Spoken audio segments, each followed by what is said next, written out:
Thank you for tuning into TTV. I'm your host, Toya, and today is Freedom Friday. Freedom Friday. All right, so today we're talking about second chances. Second chances. Now, how does that tie into Freedom Friday?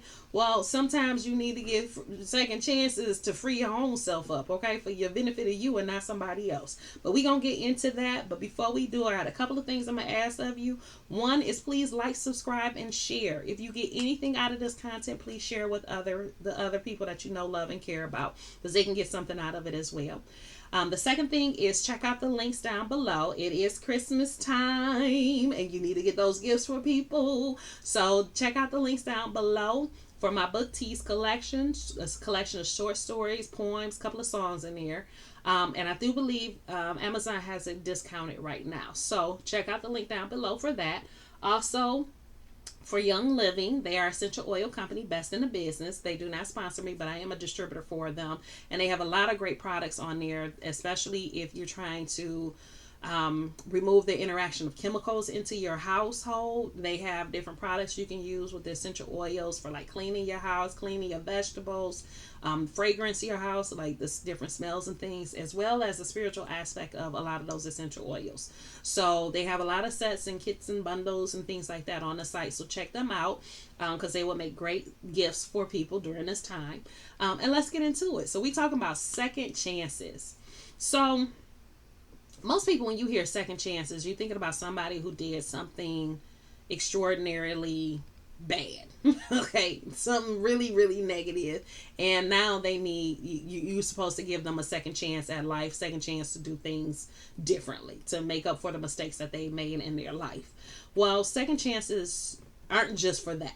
That's the main one, yes. And yes, it can get to the extreme of people who murder somebody or who broke into your house. And I'm not really going that extreme. I'm not even going in that direction at all. Okay.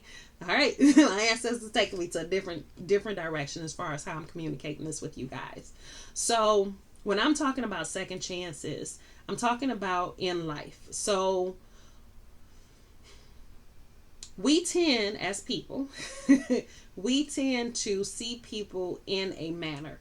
At some point in their life, we stick them at this age or at this point in their life, and we do not allow them to go past it.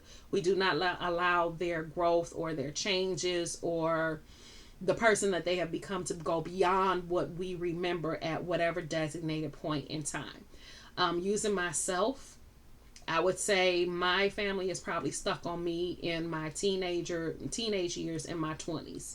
I was a little hot-headed at those times. I didn't like people asking me a whole bunch of questions all the time, because my mom and my sister, they get this list in their head and they got to go through all these different 20 questions. And by question number 5, I'm sitting there like, oh, God, y'all about to make me rip my skin off. Y'all keep asking me these dang old questions, So there's that period in life as well. And I think that a lot of times they still see me in that time frame of my life and how I was, and not necessarily the changes that I have made throughout life outside of that. And that's where I think people need second chances. It is hard to interact with somebody when they still see you as something that you're no longer. And we have a tendency to keep people in those situations instead of allowing them to grow, allowing their experiences to change them, allowing them to become the person that they are today. We get them stuck in that. We may let little bits of it come through that benefit us, but for the most part, we're going to keep them where they were. And this works both ways. I know I mentioned this with my family, but as far as how they see me, but at that same token, I still see them in certain aspects at that same time period as well. I still view them the same way they view me. Okay. And during that time frame. And we get stuck there and don't move past it. So we get stuck there and Nobody allows anybody to become a different person. So this is why I wanted to talk about second chances. Giving people second chances and looking at it in a different aspect, a different manner, to where we can see that these people, that the person that we're dealing with, the person that we're talking about, or whoever comes to mind while you're watching this, that they have grown, that they have become more than what it is that you're sticking them to. Will they still have some tendencies? Yes, they may still have some tendencies of being the person that they used to be, but give them the chance and allow the changes that they're made to show through. Listen to them, ask them questions if you need to, interact with them, and really take a step back from your emotions out of what you feel and look at it from a non-biased point of view, as if you were meeting this person for the first time. What would you think? What ideals would you have on this person if you were to meet them for the very first time? What? Can't talk. I'm about to sing. But what would your thoughts be on them? How would you perceive them to be as a person? And I think if we take a step back and remove our emotions, remove our history with that person, and really look at them as if they're somebody new, you can see them in a new light. And in seeing them in that new light, you can give them a second chance to show you who they are today, instead of being stuck on who they used to be. And I know this is a place where, especially parents. So I'm 46. My children are 27 and 26 years old. 27 and 25 years old. Okay. They are not the same people they were when they were children. They have grown. They have made changes. They have become different men. Okay. My oldest son, the 27-year-old, used to be in trouble all the time. Oh my God, y'all. So many sleepless nights. I don't know what to do with this child. Like, he was the one, if my hair was going to turn gray, it would have been because of him. I would have had a head full of gray hair. I would have loved it, but I would have had a head full of gray hair because of him. Okay? Because of that child. But he grew up. Something clicked in him. He changed. He became a better person. And now he's in that position where there are parts of me that I wish were like him. So there are times when I feel like, okay, I need to be more like my son when it comes to doing this, or I need to be more like him when I think about certain aspects of my life. And so I have allowed for him to grow into the man that he is today, and not only allow him to be the man that he is today, but also see how he can now inspire me to be a better version of myself, to changes that I could make within me.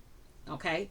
My other child, again, he's 25 years old, but he is not the same child he used to be when he was a kid.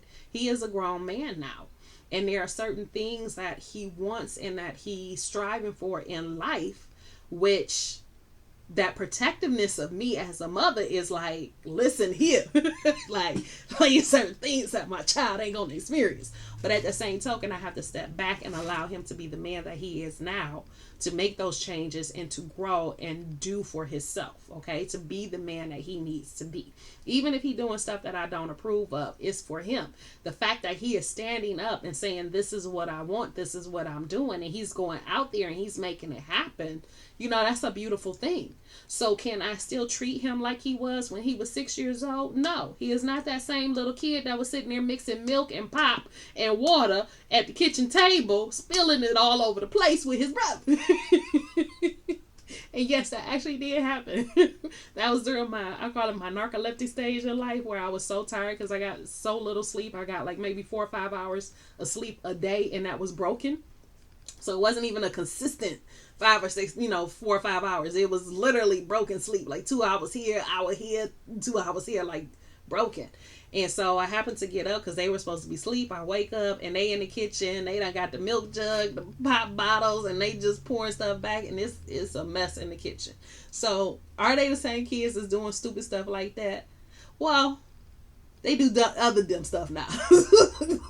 They do grown stupid stuff now. Like running through Myers with your kid, with your friends playing hide and no seek, even though he probably hasn't done that in years. But anyway, you have to allow them the room and the chance to grow and to be a different person and to view them in a different light. You can't keep them stuck at that age that you want them to be, or at that age where in your mind you're stuck at, because that was the worst of how you had to deal with them. Like me, I was a hothead. So when I was in my teenage all the way through my 20s, I was a bit of a hothead, and that was the most touchy point for my family because of the fact that I could go off easily or easily triggered. That was a touchy time for them, and so they still treat me as if that could be, as if I could still go off like that or still be triggered just like that, like I was when I was younger, because that was the hardest moment and they don't want to relive it, basically. So they're trying not to relive it. So they're treating me the same as they did back then, instead of allowing me to have moved on.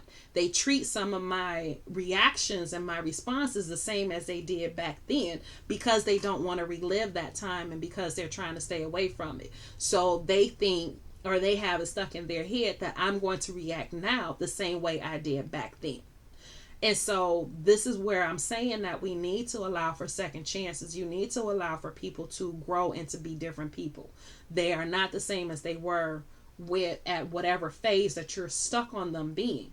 And one of the easiest ways to really look at them differently is to take a step back from it. Take the emotion out of it, take the history out of it, and look at them. So when you come across them or you interact with them again, interact with them as if they're brand new. Interact with them as if they're somebody you're meeting for the first time.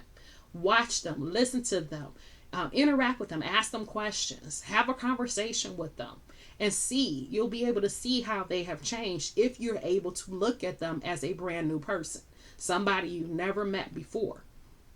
And in doing that, it can actually strengthen your relationship with that person, because now you're not looking at them as something that they no longer are. Now you're giving them permission to be the person that they've grown up to be in your presence, instead of resorting back to the ways that they used to interact when it came to you. So the whole world, they may act like their normal self, but when it comes to you, they hide part of themselves, or they hold back, or they act in a certain manner because you take them and you perceive them to be that same person.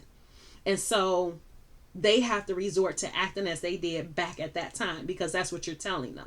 That's where you're stuck at with me and my perception. So that's what you need to act like. And when you do act like it, see, there it is. You never changed. You're the same person, and it takes both sides. So when you give that person permission to show who they really are, to show who they've grown up into being, then you giving them permission to be who they are, even when interacting with you.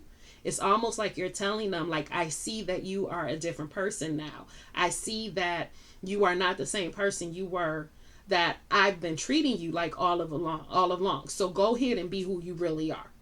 That's what's really happening. Like, I'm going to work to see you as who you are today. So go ahead and be your natural self. Be who you are. Because I'm going to tell you, a lot of people are like me. The way I am with my friends, the way I am with my children and my dog, and it's not the same way I am when I'm around my family. It's not. It's almost night and day. It just is. And part of that is because I know they still see me as a high-headed child. And so they're trying not to get the reactions and the responses from back when I was back then as that child. So because of that, it limits how I feel I can interact with them. Okay? And if you don't want that for whoever it is that you're thinking about in this video, if you don't want that same type of relationship, that same type of response, and you don't like the way the relationship is between you, wish you were closer, or you wish there was better understanding, then allow the person to show you who they are today. Not based off of who they used to be, but who they truly are today. And when you allow them to do that and you give them permission to show you who they truly are, then you'll see that they different. And when you allow it, you're going to become closer because now they feel like they can be their true self around you as well. And so that affords you the opportunity to be who you are, because now they're going to look at you differently as well. They're going to look at you in a different light. And so now you can reveal more of yourself and who you truly are, instead of being that person that maybe tiptoes around them and their emotions or whatever aspect that you have stuck on as far as who they are.